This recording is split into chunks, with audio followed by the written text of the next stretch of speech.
You want to see something cool? Got my woodworking suspenders on today. Yeah, whatever, you're just jealous. All right, so here's the actual reason I've asked you all here today.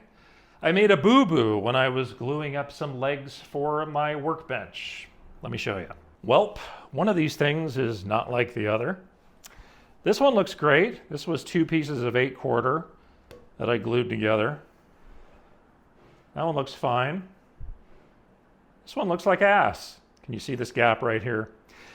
Well, I have the same thing on the other end, and I think what happened is I had some snipe when I was planing these, and I just didn't catch them when I was doing the glue up. So I've got to figure out a solution for this. So hopefully this won't be that big of a deal. What I need to do is rip these 2 boards apart and just plane them again and then re-glue them. What I'm worried about is losing too much material from the saw blade. If I did it on the table saw, it would take out about 1/8 of an inch of material. And then when I plane it again, it's going to be even thinner. So I just got a new bandsaw. It's got a resaw blade on it that's pretty thin, so I think I'll give that a shot. All right, Mr. Bandsaw. Nothing personal, but I have some trust issues. So we're going to check to see if your blade is parallel with your fence.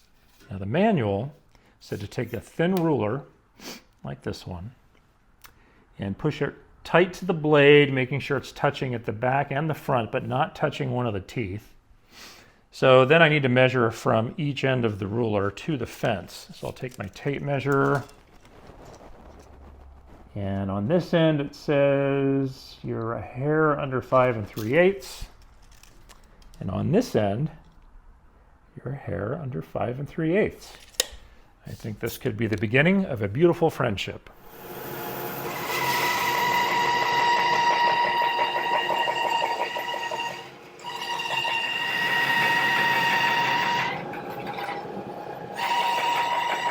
All right, let's see how we did here. Oh, wow. Oh, that's nice. That's nice. I had a little trouble a little more than halfway through just because I had to move to the other side of the bandsaw to catch the board on the outfeed side because I don't have an outfeed table. And it was a little hard to control over there. So I need to build an outfeed table for sure. I'm going to call this a win.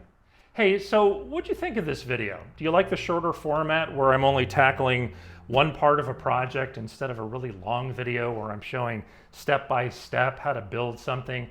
Please let me know in the comments and give me a thumbs up if you enjoyed it, because call me crazy, I'd like to make videos that you actually want to watch. We'll see you next time.